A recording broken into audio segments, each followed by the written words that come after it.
So Gary, Yeah. out on Friday. You've been in this position before, obviously album number 5 now. How is it this far into your journey? I feel like it's probably the most comfortable we've been as a band. It feels the most us record, I suppose. I mean, calling your album Gary's quite, it could go two ways, couldn't it? People could be like, what you doing? Or people could embrace it. And it feels like the latter. It feels like people are embracing it. And amongst the Blossoms camp, there's a bit of Gary fever going on. So, yeah, it feels great. I mean, it's the most chilled I've been going into a record, put it that way. Yeah, we'll talk more about Gary in a second and Gary Fever, which I'm hazarding a guess at the new Beatle-Mania. Can we go back to the early days and how the story all started for you guys? So how and where did you all meet? Because it strikes me that you're all quite close friends. Yeah, so I suppose the central relationship is me and Joe, the drummer. We've been best friends since we were like 12. You know, we went to watch Oasis at Heaton Park when we were 16, and our love for music bonded together when we were in our teens. We go to the indie clubs in Manchester and all that kind of stuff. Um, and then we were in different bands growing up. Like I was in a band with one of my other really close friends, and it was more like we were really young and we weren't really into the same music and stuff like that. And then Joe ended up in a band with Charlie, the bass player in Blossoms, and then that's how I kind of met Charlie. And then we kind of got to like 19, and I was writing different songs, been through my first relationship, first breakup, and it kind of felt like the songs were getting better, and I wanted a change and I wanted something new. So then Joe was like, "Well, why don't you come and jam with me and Charlie?" And then that was it, really. And then we kind of formed a Stockport supergroup of the people we knew in other bands. Like Josh was like 15, but amazing on the guitar, and we knew him through school, a lot younger than us, but we knew he was a great guitarist, and his band would support our old bands and stuff like that.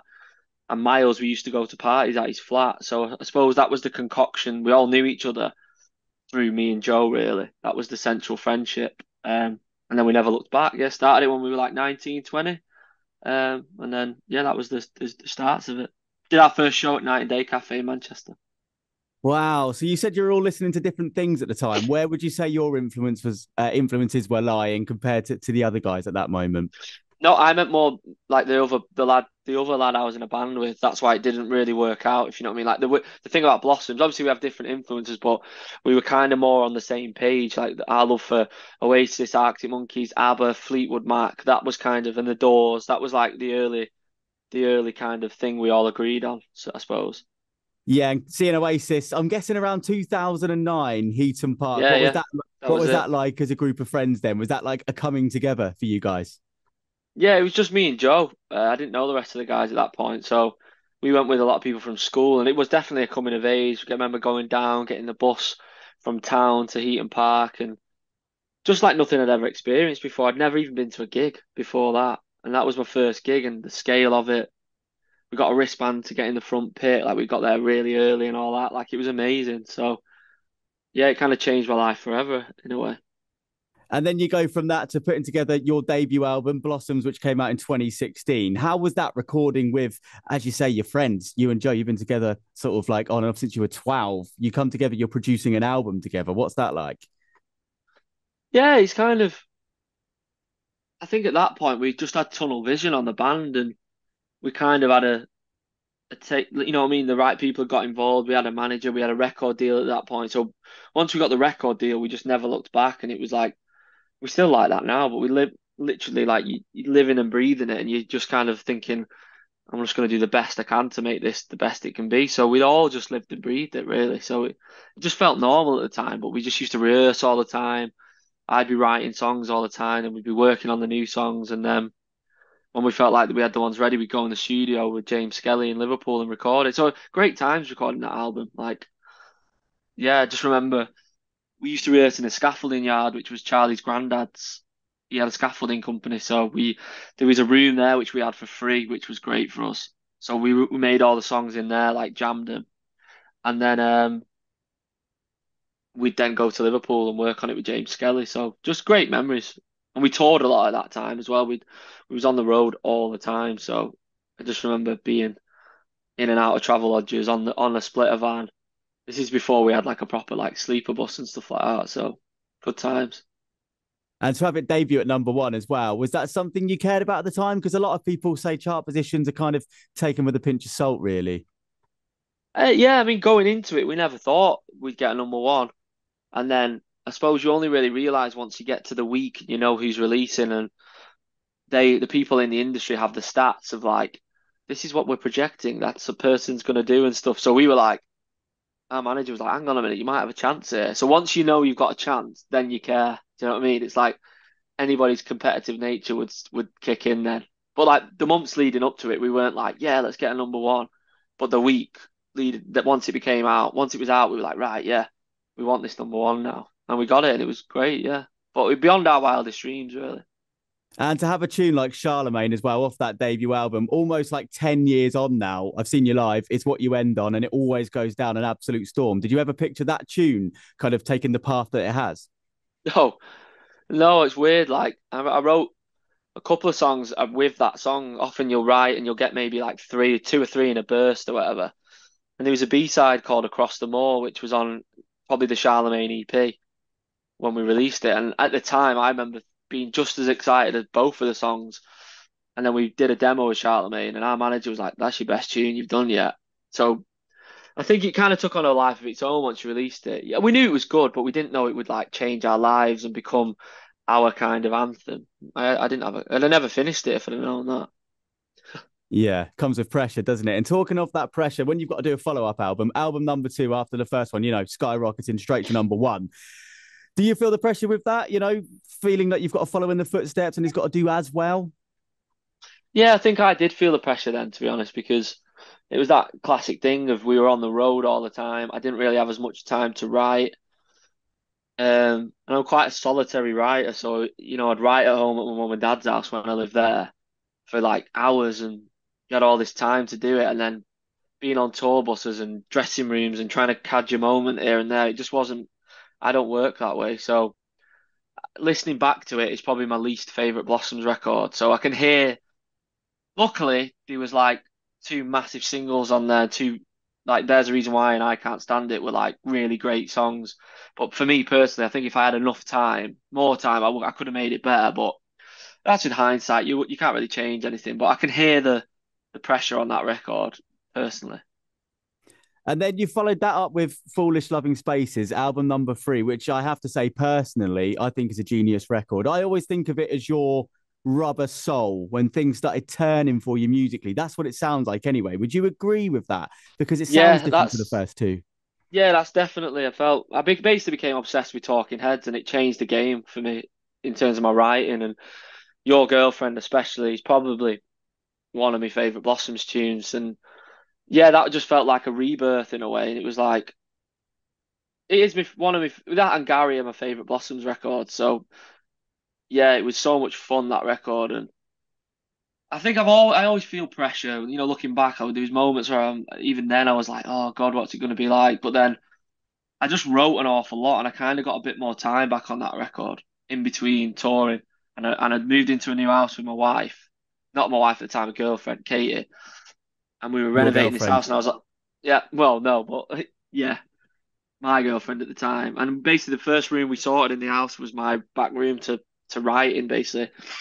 So that was kind of yeah, I wrote a lot of songs for that record, which similar to Gary, I wrote a hell of a lot for Gary, which I think you need to write a lot to get the best ones out of it, is what I'm saying. But yeah, I love that record, Foolish Women's Faces. Yeah, there's so many like for a lot of people, album number three, it can go one of two ways, can't it? It could be the album that kind of we were talking about Oasis earlier. At the time, it was Be Here Now, their third album, wasn't it?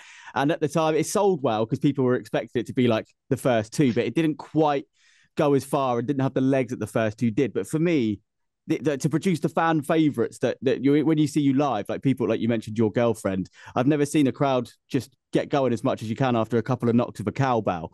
And then you've got like, Yeah. if you think this is real life, The Keeper for me, that sounds like something straight out of the Paul McCartney piano playing handbook. Was that an influence for you as well? Yeah, definitely. I wrote that on the piano that I got in my back room.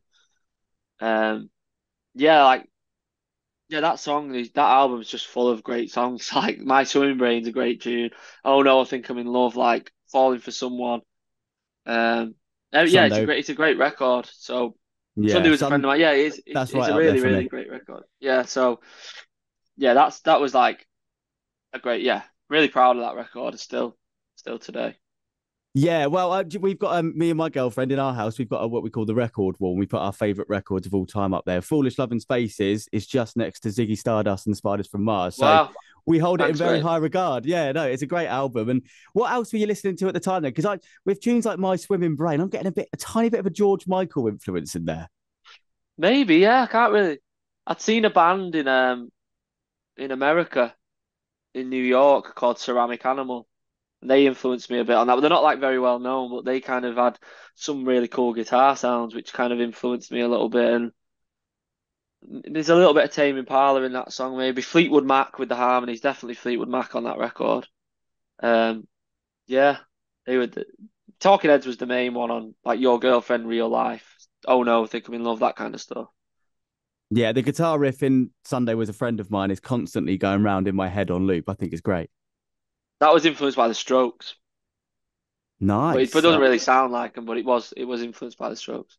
It's all got to start somewhere, isn't it? I guess. Yeah, yeah, And then obviously, I think COVID kicked in. The pandemic happened shortly after that album came out. So it didn't really, you weren't able to just go out and tour it like most bands can straight away. So what was that like? Was the pandemic a frustrating time for you? Because you like the album, you like the tunes, but you never got to get people's reactions to them straight away, you know?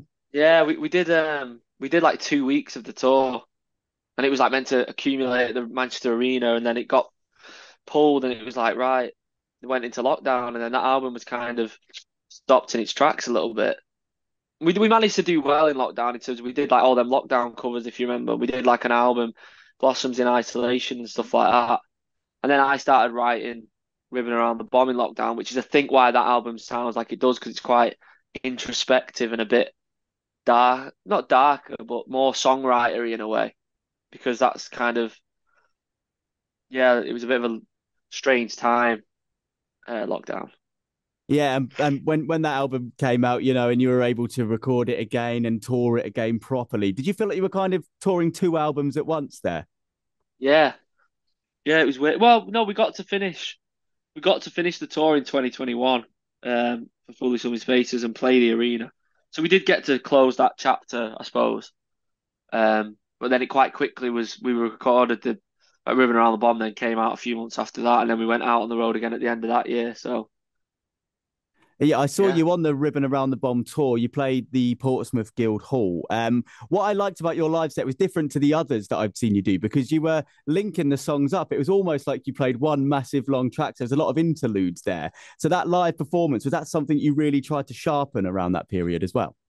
yeah, we've always been conscious about improving live and taking bits from other bands live and artists and stuff like that. And yeah, I just hate it when you go to a gig and there's a really long silences and it's clunky. Like I always was like, I want it to be like a DJ set and each song goes into the next. So we spend a lot of time in the rehearsal room tailoring it and getting it the way we want it, I suppose. We put a lot of effort into that stuff. Yeah, when you hear the bands do like the awkward stage pattern, you can tell they're not comfortable doing it. It makes you uncomfortable in the crowd. But I've always thought you're really good at that. For example, there's one track on Ribbon Around the Bomb, Ode to NYC. I love the story that you tell about Oh yeah. how and why that was written. Can you repeat that for us now? Yeah, we got asked to write a song for a Netflix film. Um, it's a soundtrack and montage sequence for New York. And I wrote that song, sent it. They said they loved it, but then it didn't quite fit the bill for what they had in mind. So then we just had this song then, and then we really I love that tune. I suppose it's not necessarily like a you wouldn't like mosh around to it and jump around, but I think I really like the sentiment. I think it's a great tune. So yeah, we kind of loved it, so we put it on that records. But it was a reject from Netflix basically. I would have used it. I think it sounds great. I picture New York City when I'm listening to it, so I don't see why they Yeah, can't. But there you go. yeah, You got a great song to use on the album, so you get the last laugh anyway. I don't. exactly. That's what we thought. Yeah. So summer 2024 is nearly over. I saw you put up the other day that the Withenshaw Park gig was one of the best you've ever done. Is that something you stand by? And what was so great about it? 100%. Definitely. It probably was our best ever gig to date. I think we'd again that live thing, we'd put so much effort into this show in terms of like making sure it was seamless, making sure there was enough moments to get people excited and put on a proper show, like a bit more theatrics. You know what I mean? Not quite panto, but once removed, if you know what I mean, just so people can just so it's more than a gig. I think you've got to stand out for the crowd, and we're interested in the theatre of playing live, and you're there to entertain people, aren't you? So we kind of put a lot of effort into it, and it paid off really. And we had Gary there; he came out, which was a lot of fun. So I think it was just us being our most us, and people seem to like it, if you know what I mean. Yeah, Gary comes on stage with you now. I was watching your transmit set on the telly the other day. You sit around his knees, don't you, at the end for a certain part? Yeah, depending on on the stage height, Gary will be there. That's the what we're kind of governed by. But yeah, he's a a good addition to the band, Gary. He brings something different. Something else that was quite a spectacle as well was after you guys left the stage, appearing on your screens was a date in a certain Oasis kind of font and logo, and everybody started freaking out and panicking. We Yeah. now know this meant the Oasis reunion was happening. Did you know about it beforehand? Did you have anything to do with what was seen on the screen at the time? No, no, I got a phone call 3 hours before we went on stage saying by my manager, we've got to show this thing on screen at 10:35, bang on, but I can't tell you what it is. And I was like, by this point, the Times article had gone up. So the rumors were circulating, and I Yeah. kind of put two and two together and thought, got to be that Oasis thing. But he still wouldn't tell me because, as you can imagine, it was the best kept secret in the industry. So I didn't know, no. We came off No. stage and ran round to the front and had a look at the screen ourselves to see what it was. Well, okay. So So no, I now didn't know. you mentioned like a pivotal moment for you guys in the early days, especially you and Joe, was watching Oasis at Heaton Park. Now this reunion's happening. I bet you guys are happy you're going to relive it, right? 100%. Like I actually didn't think they'd get back together. So the fact they are is, you know, the band who you loved growing up, the reason I write songs, it kind of helps shape who you are as a person. They were that important to us, still are. So yeah, you can't really put it into words. It's massive. And I felt like that day, it weirdly made me less nervous for Wythenshawe with the rumours and stuff because I felt like a kid again, weirdly, or a teen. I felt like a teenager. Do you know what I mean? So So it was how true are great. how true are the reports then that you're going to be supporting them? Because some papers are saying Not it's true. done. No. Don't believe the papers. I've witnessed it firsthand because nothing's been discussed. I've had no phone call. They've not even sorted out the supports, I don't think yet. I think it'll be next year. So no, they're not true. I've even had my brother messaging me going, someone at his girlfriend's work have said they know someone in your crew and you're supporting. I was like, Ewan, I'm your brother. Like I would know. I'm in the band. Yeah. So I'm and then the kind of amount of people who've important. messaged Yeah. me, yeah, the amount of people who've messaged me like, well done, mate. I'm like, mate, it's not happening. So I mean, I'll cross my fingers and hopefully we get a call, but I'm not banking on it because you know what I mean. It's up to them, isn't it? They could have whoever they want. There's going to be a long line of people who want to do that show. So my bags are packed. Put it that way.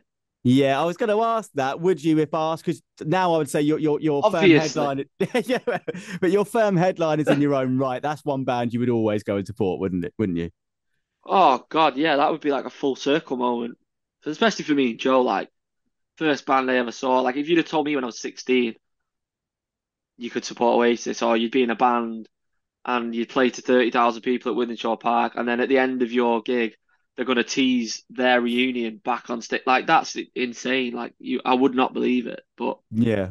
strange things have happened. So, They have. They have. Well, apparently it's definitely happening anyway. I don't know if they've passed it on to you yet, but the papers well, are it's saying news to me.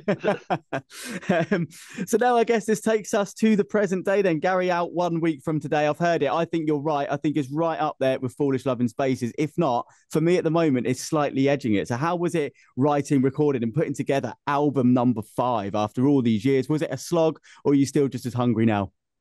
Do you know what? I'm still as hungry. Don't get me wrong, but it was probably the most difficult album to make in places. Maybe my own personal headspace because basically I opened a bar with my wife Katie, and it all went wrong. It went like Grand Designs. Like we had this building that needed a lot of work doing, and basically our lives became Grand Designs for 2 years.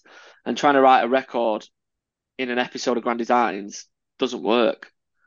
So it was in stages really. Like there was moments of brilliance, but then it would be like, oh, you're going plasterboarding for 2 weeks because we need to get this thing over the line. So yeah, we worked with Jungle at the start of 2023 because I'd reached out to that. Well, we'd reached out to them because I wanted to. We wanted to work with somebody new, and we'd always worked with James Skelly from the Coral, and he suggested go and work with other people, like try something new. And we went in with with Jungle, Josh, and we basically I hadn't wrote enough songs, if that makes sense. So we did 5 songs in a week, worked really fast, but 2 of them were great, which was Nightclub and What Can I Say After I'm Sorry, and the other ones were shit. Put it bluntly. And we'd paid for the songs. Do you know what I mean? We'd paid a lot of money to go and do it. We'd left Virgin at this point. We were doing the album on our own, and then we'd all got excited about it. And then a bit of perspective, and everyone around us went, "Oh, whoa, whoa, this isn't the record yet. You need to write more songs." And I was still like I said, I get back from London, and we'd be in hell at the bar, like trying to plasterboard, and water tanking was going wrong. Like I won't bore you with it, but you can imagine it was crazy. So then it kind of I didn't really have enough time to immerse myself in the album writing process like you normally do. And it's quite a selfish process, really. You kind of got to look inwards and be quite always on it. And I couldn't, but I then wrote Gary a few months later, and that was kind of another moment which felt like, okay, that's something. And then we wrote with CMAT over the summer. Um, and then that kind of, them 3 things, the jungle, Gary, and the CMAT influence, then kind of give us the kick up the backside to go, right, you got enough here to see it over the line. And then yeah, it just kind of went after we worked with CMAT in the summer. Like we rented an Airbnb in Anglesey, the band and her, and we had like a writing lockdown, and it was really great. No distractions, cold water swimming in the sea in the morning. Then we went and wrote songs. It was like it felt like an injection into the band that we needed, if you know what I mean. So yeah, it She, was. Sorry, you go on, mate. I was just going to say she's a great songwriter, isn't she? See, Matt, what was Oh, it like she's working with her? insane. Yeah, yeah, it's eye-opening and inspiring. Like literally a force of nature. I haven't got enough great things to say about her as a songwriter. And she really helped me personally, like give me the confidence I needed to kind of think, no, you can do this, and show me some other ways of writing and different stuff like that. And then after working with her, the opening track, Big Star, which I wrote at the end of the year, kind of give me the influence of like anything can be a song. Like you just got to. She always likes a laser focus of what the song's about, and that Big Star thing was like me in a hotel in LA debating going over to this like famous journalist basically, and I didn't. I bottled it, and I thought as it was happening to me, I thought, oh, this could be a song, and I felt like that's what Kira would have done. She'd be like writing about that immediately, and that's what I did. And yeah, came back and wrote that song, and then Mothers, which is another great song, and we kind of we got there in the end, and I think all the setbacks made it a better album, and weirdly became a similar process to Fully Sunny Spaces in terms of we wrote a shitload of songs, if you know what I mean. I don't know if I can swear, I keep swearing, but we Yeah, wrote a yeah, bucket load of we'll songs. bleep them. Yeah, we Bucket wrote a load load, of yeah. songs basically. Yeah. So Nice yeah, one. that was the process basically. Yeah, so you're working with Jungle, you're writing with CMAT, James Skelly's producing it again with you. You're working with all this talent, and then you're also working with Sean Dyche as well. How did that come about? Yeah, Sean Dyche was a mad one. We met him through Rick Astley. Um and he was already he'd heard of us and seen us at the Isle of Wight, but obviously we were friends with Rick, and we met him at a Rick Astley concert at the arena and stayed in touch, and then thought, why not? Let's ask him to be in the video, and he said, yeah, great guy.